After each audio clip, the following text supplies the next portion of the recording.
आज हम लोग एक नए टॉपिक की शुरुआत करने जा रहे हैं जो बहुत ही इम्पोर्टेंट, बहुत ही महत्वपूर्ण टॉपिक है। इसके बिना हम दूसरे मैथ की कल्पना नहीं कर सकते हैं। जिस प्रकार से एक दीवार के निर्माण के लिए ईंट की आवश्यकता होती है, उसी प्रकार से एक मैथ के बनाने के लिए रेशियो एंड प्रोपोर्शन बहुत ही इम्पोर्टेंट सब्जेक्ट भाग है। इसको हम लोग एक रूप में हम लोग देखते हैं कि आखिर यह टॉपिक क्यों महत्वपूर्ण है। तो हम लोग किसी भी चीज को अगर रेशियो में बदल देते हैं तो उसको आसानी पूर्वक जो है हम लोग इसको दूसरे रूप में बदल देते हैं। हम एक इच्छा शक्ति से चलेंगे तो कोई भी मैथ जो है आपका बहुत भारी नहीं होता है और कोई भी मैथ बहुत इजी भी नहीं होता है। अगर देखेंगे तो अगर हम लोग जो आपको मैंने पीछे टॉपिक में बताया, संख्या पद्धति बताया, उसके बाद जो है आपको आयु बताया, उसके बाद आपको हमने एवरेज बताया, औसत बताया, इसके बाद जो है हम लोग अब टॉपिक की शुरुआत रेशियो एंड प्रोपोर्शन करने जा रहे हैं। तो हम लोग इसको इजी वे में शुरुआत करेंगे। सबसे पहले हम लोग जानते हैं कि रेशियो क्या होता है। रेशियो एक अनुपात है और उस अनुपात में हम लोग कहते हैं कि समान इकाई की किन्हीं दो राशियों के परस्पर संबंध, जिससे यह बोध होता है कि दूसरी राशि पहली राशि की कितनी गुनी है।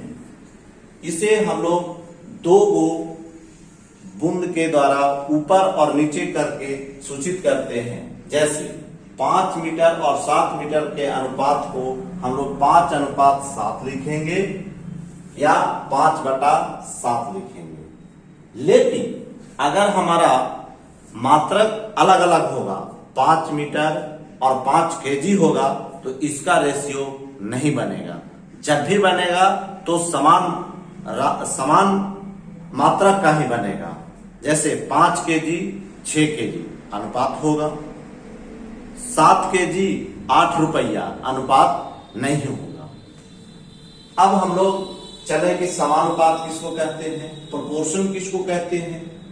जब दो अनुपात आपस में बराबर हो जाए तो उसको हम लोग समानुपात कहते हैं।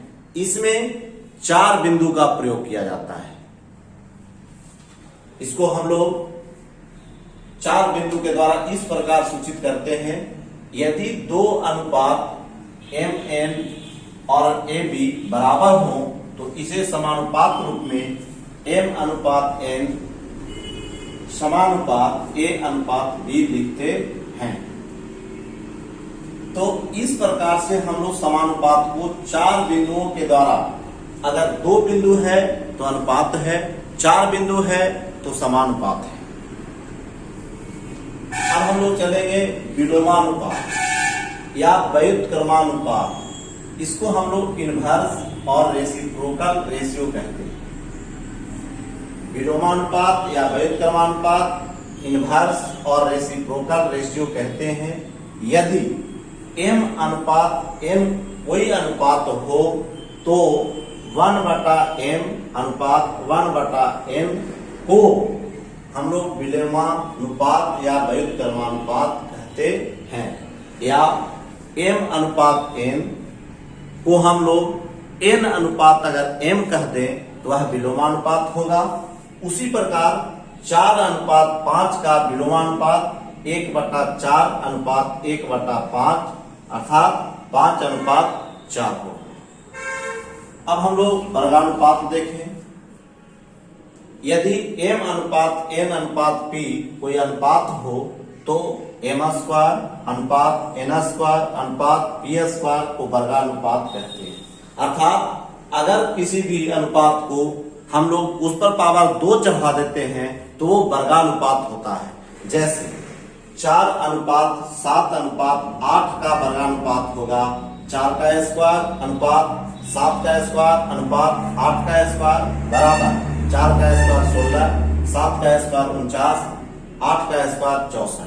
इस प्रकार से हम लोग अभी देखें विलोमानुपात, वर्गानुपात, समानुपात, अनुपात, वर्गमूलानुपात सब डुप्लीकेट रेशियो कहते हैं। यदि m अनुपात n अनुपात p का कोई अनुपात हो तो रूट अंडर m अनुपात रूट अंडर n अनुपात रूट अंडर p को वर्गमूलानुपात कहते हैं।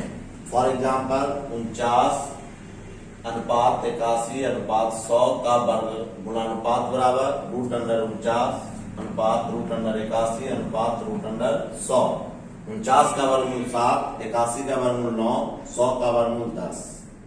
अब हम लोग घनानुपात या त्रिघातीय अनुपात, जिसको हम लोग कहते हैं ट्रिप्लिकेट रेशियो। यदि m अनुपात n अनुपात p कोई अनुपात हो तो mq अनुपात nq अनुपात pq को घनानुपात कहते हैं। एग्जाम्पल 2 अनुपात 3 अनुपात 5 का घनानुपात 2 का क्यूब कर देंगे 8 हो जाएगा, 3 का क्यूब कर देंगे 27 हो जाएगा, 5 का क्यूब कर देंगे 125 हो जाएगा। अब इसी तरह से घनमूलानुपात क्या होगा, सब ट्रिप्लिकेट रेशियो क्या होगा। तो एग्जाम्पल में 8 अनुपात 125 अनुपात 216 का घनमूलानुपात क्यूबिक रूट 8 अनुपात क्यूबिक रूट 125 या क्यूबिक रूट 216। 8 का क्यूबिक रूट 2, 125 का क्यूबिक रूट 5, 216 का क्यूबिक रूट 6। टाइप नंबर 1 में यदि a अनुपात b बराबर x अनुपात y, b अनुपात c बराबर m अनुपात n, इसलिए अगर हम तीनों का a b c का निकालेंगे तो m से x से, m से y से, फिर y से n में गुणा करते हैं, ms हो जाएगा, my हो जाएगा, ny हो जाएगा। उसी प्रकार से a अनुपात b बराबर x अनुपात y, b अनुपात c बराबर m अनुपात n, c अनुपात d बराबर p अनुपात q।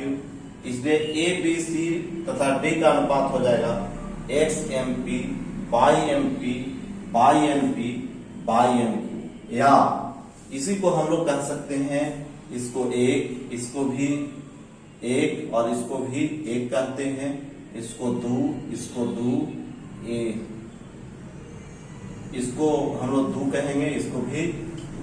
इसका रूल है सर, अगर निकालना हो तो a अनुपात b बराबर हम लोग लिख सकते हैं 111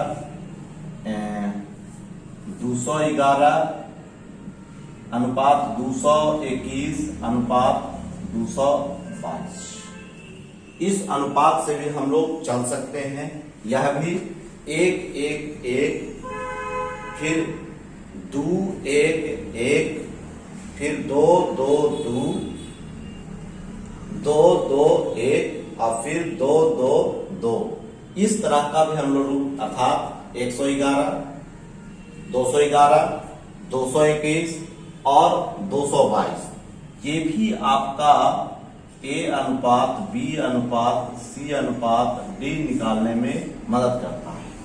तो यदि a अनुपात b बराबर 4 अनुपात 5 है, b अनुपात c बराबर 2 अनुपात 3 है, तो a अनुपात b अनुपात c बराबर, हम लोग सबसे पहले इसको सजा लेंगे। a अनुपात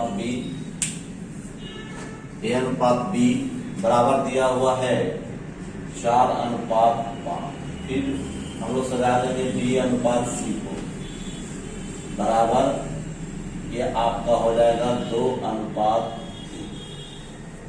इसको हो जाएगा a अनुपात b अनुपात c। अभी हम लोग पढ़े हैं कि इससे इसको गुना, इससे इसको गुना और इससे इसको गुना। तो 4 में 2 से गुना करेंगे 8, 5 में 2 से गुना करेंगे 10 और 5 में 3 से गुना करेंगे 15। a अनुपात b अनुपात c बराबर 8 अनुपात 10 अनुपात 15। उसी प्रकार से एक और एग्जाम्पल है हमारा दूसरा। हम लोग एक नियम से भी बताए हैं कि a अनुपात b अनुपात c अनुपात d बराबर 111 अनुपात 211 अनुपात 221 अनुपात 22। अब 111 एक एक एक, फिर इसको हम लोग दो और दो, एक एक में मल्टीप्लाई करेंगे, 5 दूनी 10, 10 छक्का 60 लिख देंगे। अनुपात लिख देते हैं पहले 2:5 गुना 6 अनुपात। अब दूसरा इसका लेंगे तो 3, फिर पहला इसका 5, फिर इसका पहला 6 अनुपात, फिर 2 2 1 लेंगे तो 3 गुना 9 गुना 6 अनुपात, फिर 2 2 का लेंगे तो 3 गुना 9 गुना 7 कर देते हैं, ये 60 हो गया अनुपात। 100 3 5 15 छक्का 90 अनुपात 9 छक 54, 4 12, 5 15, 1 16 अनुपात 7 63, 3 9, 6 60 अनुपात 9, 60 अनुपात 90 अनुपात 162 अनुपात 189। ये आपका A अनुपात B अनुपात C अनुपात D। हम इसको दूसरा रूल से भी कर सकते हैं। सबसे पहले ये दूसरा मेथड, दूसरा विधि, हम लोग क्या करते हैं इसको कि A अनुपात B बराबर 2:3 है, फिर B अनुपात C को बराबर हमारा वहां है 5:9।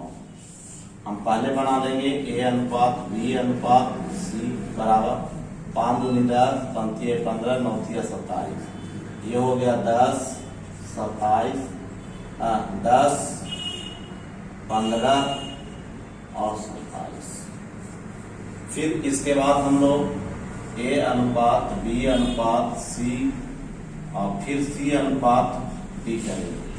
तो ये आपका हो जाएगा सर 10 अनुपात 15 अनुपात 27, और नीचे का C अनुपात D है तो यहाँ देख लेते हैं 6 अनुपात 7।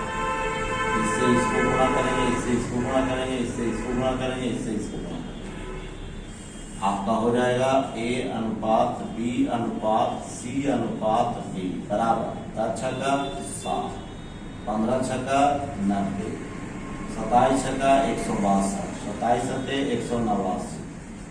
ये आपका A अनुपात B अनुपात C अनुपात D बराबर 60 अनुपात 90 अनुपात 169 अनुपात 189। अब हम टाइप 2 में चलेंगे। यदि प्रथम द्वितीय तृतीय तथा चतुर्थ समानुपात क्रमशः A B C तथा D लिखा जाए तो इसे समानुपात के रूप में A अनुपात B समानुपात C अनुपात D, इसलिए A बटा B बराबर C बटा D, AD बराबर BC। तो प्रथम समानुपात A को कहेंगे, A का वैल्यू जब निकालना होगा तो आपका हो जाएगा BC बटा D। द्वितीय समानुपात को हम लोग B कहेंगे तो B बराबर आपका हो जाएगा AD बटा C। तृतीय समानुपात निकालना होगा अर्थात C बराबर हो जाएगा AD बटा B। चतुर्थ समानुपात D को कहेंगे तो D बराबर होगा BC बटा A। ये आपको एक एग्जाम्पल है सर, यहाँ पर एग्जाम्पल है भाट अनुपात 4 समानुपात 48 अनुपात 16। मतलब पहला निकालना है तो हम लोग BC को गुणा कर देंगे तो पहला अनुपात बराबर हो जाएगा सर, अनुपात बराबर हो जाएगा 48 गुना 4 बटा 16, 48, 3 चौके 12। यही आपका आंसर हुआ सर।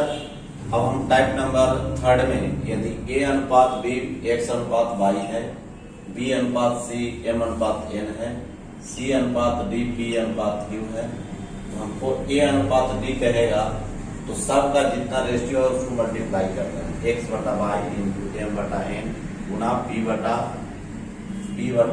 Q या 111 और 222।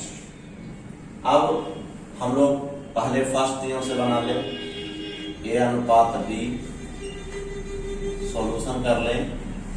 तो पहले है कि सबको गुना कर देना है, तो 2/3 गुना 3/4 गुना 6/7, ये से ये कर जाएगा, 2 दूनी 4 हो जाएगा, ये आपका 3 हो जाएगा, ये आपका 3/7 या 3:7 है।